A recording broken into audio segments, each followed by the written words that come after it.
ఆయన మర్రాకు పైకెత్తి చూసి విస్తరాకంతుంది. ఈ అరుణాచల పర్వతం మధ్యలో ఉన్న గుహలో పరమశివుడు దక్షిణామూర్తిగా కూర్చున్నాడు. ఆ చెట్టు ఆకే ఎగిరొచ్చింది. దర్శనం చేస్తానని బయలుదేరాడు. ఆయన కొంత దూరం వెళ్ళేసరికి ఆయన కాలు అనుకోకుండా అక్కడ ఉన్న ఒక పొదలో ఉన్న తేనె పట్టుకి తగిలింది. తేనె పట్టులో ఉన్న ఈగలన్నీ పైకి జుమ్మని లేచాయి. వెంటనే రమణుడు అన్నారు, ఈ కాలు తప్పు చేసింది, వాటి గూడు కదిపింది, కాబట్టి ఇది శిక్ష అనుభవించాలని ఆ కాలు ఒక రాయి మీద పెట్టి వదిలిపెట్టేశాడు. ఆ తేనెటీగలన్నీ వచ్చి ఆయన కాలు కుట్టగలిగినంతసేపు కుట్టాయి. ఇంత లావున వాచిపోయింది. ఆ వాచిపోయిన కాలు ఈడ్చుకుంటూ ఆయన కిందకి దిగి వచ్చేశాడు. పళనిస్వామి అని అప్పుడు ఆయనకి సేవ చేస్తుండేవాడు. అతను శ్రావణం తీసుకొచ్చి ఆ తేనెటీగల యొక్క ముళ్ళు ఆయన కాల్లో విరిగిపోయిన వాటన్నింటినీ బయటికి లాగేశాడు. కానీ ఆయన శరీరాన్ని విడిచిపెట్టేసే పర్యంతము రమణుల యొక్క ఒక కాలు చాలా లావుగా ఉండేది. ఇప్పటికీ మీరు రమణాశ్రమానికి వెళ్ళి ఆయన యొక్క ఫొటోస్ చూస్తే ఒక కాలు లావుగా కనపడుతుంది. కారణం, ఆ దక్షిణామూర్తి దర్శనానికి ప్రయత్నం చేసినప్పుడు రమణ మహర్షి యొక్క ఒక కాలుని తేనెటీగలు కుట్టి, ఆ తర్వాత ఎవ్వరిని వెళ్ళొద్దని చెప్పేవారు రమణ మహర్షి.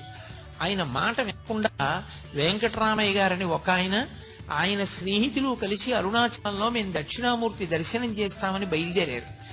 తీరా వాళ్ళు బయలుదేరి వెళ్ళిన తరువాత వాళ్ళు మార్గంలో చాలా చాలా కష్టాలు పడి వాళ్ళకి అసలు వెనక్కి తిరిగి వచ్చే మార్గం మర్చిపోయి ఉండిపోయారు. ఆ పైన ఉండిపోతే ఇక్కడ రమణుల యొక్క అనుగ్రహం వల్ల, కొండ కింద రమణులు చేసిన సంకల్పం వల్ల వాళ్ళు మళ్ళీ చీకటి పడిన తర్వాత కొండ దిగొచ్చారు.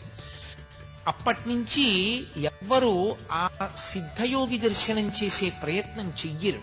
కానీ ఇప్పటికీ పరమేశ్వరుడు అక్కడ దక్షిణామూర్తిగా మర్రి చెట్టు కింద కూర్చుంటాడని ఎందరో సిద్ధులు, యోగులు, దేవతలు ఆయన యొక్క దర్శనానికి వెడుతూ ఉంటారని ప్రతీతి. అలా అరుణాచల క్షేత్రం ముందు 3 రూపాలతో ఉంటాడు పరమశివుడు. అంత గొప్ప క్షేత్రంలో పరమేశ్వరుడు శివలింగంగా ఆవిర్భవించిన తరువాత అక్కడ జరగవలసినటువంటి పూజాది కార్యక్రమాలు ఎలా జరగాలి అన్న విషయాన్ని ఆయనే నిర్ణయం చేసి గౌతమ మహర్షిని ఆదేశించాడు. కంచిలో దుర్వాసో మహర్షిని కామాక్షి అమ్మవారు ఆవిడ ఆదేశించింది, ఇక్కడ పూజా విధానాన్నంతటినీ నువ్వు నిర్ణయించు అని. ఆర్యాద్విషతి అన్న గ్రంథాన్ని రచన చేసి కంచిలో కామాక్షి అమ్మవారి యొక్క దేవాలయ పూజా విధానాన్నంతటినీ నిర్ణయం చేసినటువంటి వాడు దుర్వాసో మహర్షి. అరుణాచలంలో ఏ ఏ సేవలు జరగాలి, ఏ ఏ దేవాలయాలు ఉండాలి, ఏ ఏ పూజలు ఎలా చెయ్యాలి అని నిర్ణయం చేసిన వాడు పరమశివ భక్తి తత్పరుడైనటువంటి గౌతమ మహర్షి. పరమశివుడు గౌతమ మహర్షిని ఆదేశించాడు. ఆదేశించినప్పుడు ఈ క్షేత్రానికంతటికీ కూడా కాపలాదారుగా ఉండి క్షేత్రపాలకుడుగా ఉండవలసినటువంటి వాడు కాలభైరవుడు. ఈ క్షేత్రానికి స్థలవృక్షం ఇప్ప చెట్టు స్థలవృక్షంగా ఉంటుంది. ఇప్పటికీ లోపల ఇప్ప చెట్టు ఉంది. తలనీలాలు దాని కిందే తీస్తూ ఉంటారు. ఇప్ప చెట్లు ఉంటుంది. కిందే భగవాన్ రమణులు కొంతకాలం తపస్సు చేశారు. అలాగే ఇక్కడ నటరాజు ఉండాలి. అపితకుచాంబ అన్న పేరుతో అమ్మవారు ఉంటుంది. అలాగే విఘ్నేశ్వరుడు ఉంటాడు, సుబ్రహ్మణ్యుడు ఉంటాడు, పాతాళలింగం ఉంటుంది. ఇవన్నీ నిర్ణయం చేసినటువంటి వాడు పరమశివుడు.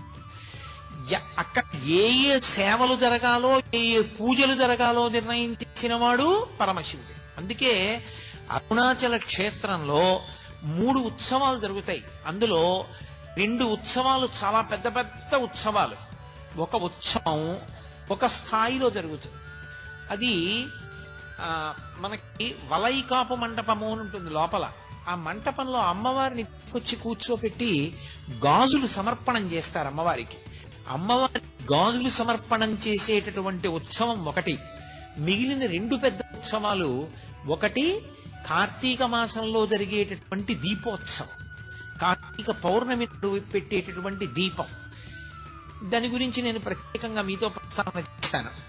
ఇక 3వ ఉత్సవం పార్వతీ పరమేశ్వరుల మధ్య వచ్చేటటువంటి ప్రణయ మహోత్సవం చేశారు. ఎందుకు వాళ్ళిద్దరి మధ్య ప్రళయ కలహం రావాలి అంటే భృంగి పరమశివుని దగ్గర ఉండేటటువంటి ప్రమదగణాల్లో ఒకడు. ఆయనది ఒక విచిత్రమైనటువంటి వ్యక్తిత్వం. ఆయనకి 3 కాళ్లతో ఉంటాడు. ఇప్పటికీ మీకు కచ్చిలో కనపడతాడు. అలాగే మళ్ళీ శ్రీకాకుళం దగ్గర ఉన్నటువంటి క్షేత్రం పరమశివ సందర్భమైనటువంటిది, ఆయన స్పర్శ కలిగినటువంటిది శ్రీముఖలింగం. ఆ శ్రీముఖలింగ క్షేత్రంలో దేవాలయానికి ప్రదక్షిణం చేస్తున్నప్పుడు వెనక గోడ మీద ఉన్నాడు భృంగి. 3 కాళ్లతో ఉంటాడు ఆయన.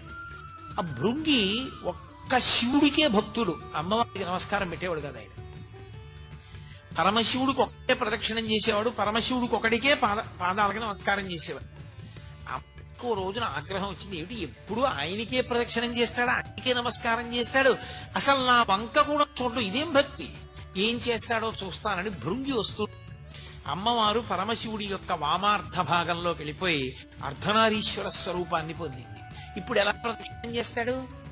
చెయ్యాలంటే మరి నేను ఉన్నానుగా ఎడం పక్కన, ఏం చేస్తాడో చూస్తానంది.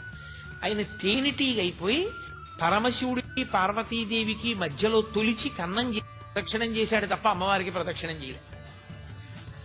ఆ భృంగికి మోక్షం ఇస్తానన్నాడు పరమేశ్వరుడు.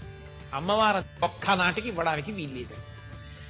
కాదు, భృంగి ఇంత గొప్పవాడు, ఇంతటి ఉదారమైన మనస్సున్నవాడు పార్వతి, నా మీద భక్తి ఉంటే నీ మీద భక్తి ఉన్నట్లే, అందుకని అతనికి మోక్షం ఇస్తానంటాడు పరమేశ్వరుడు. ఇప్పటికీ అరుణాచలంలో ఆ ప్రణయ కలహం అక్కడ ఉన్న అర్చకులు నిర్వహిస్తారు. ఎంత అద్భుతంగా నిర్వహిస్తారు. ఆ ఉత్సవం జరిగినప్పుడు పరమేశ్వరుడు భృంగికి మోక్షం ఇచ్చేస్తాడు.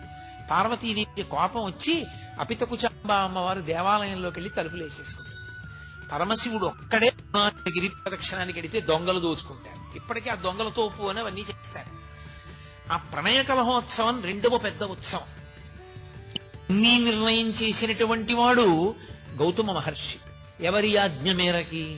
శివాజ్ఞ మేరకే చేశాడు. అటువంటి అరుణాచల క్షేత్రంలో ఆ దేవాలయ ప్రాంగణం అత్యద్భుతమైనటువంటి ప్రాంగణం. బహుశః దక్షిణ భారతదేశం మొత్తం మీద ఏ దేవాలయంలోనూ కూడా అంత పెద్ద గోపురాలు మీకు ఎక్కడా కనపడవు. అంతంత పెద్ద పెద్ద గోపురాలు. ప్రత్యేకించి అరుణాచల క్షేత్రంలో తూర్పు గోపురం శ్రీకృష్ణదేవరాయల వారు కట్టించారు.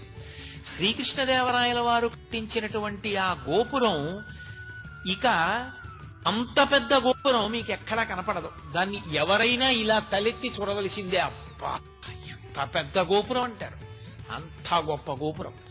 అరుణాచల క్షేత్ర వైభవంలో గొప్పతనం ఏమిటంటే దాని ఉత్తర గోపురాన్ని కట్టించేటువంటిది ఒక ఆడావిడ. ఆ స్త్రీమూర్తి పేరు అమ్మణ్ణి అమ్మన్.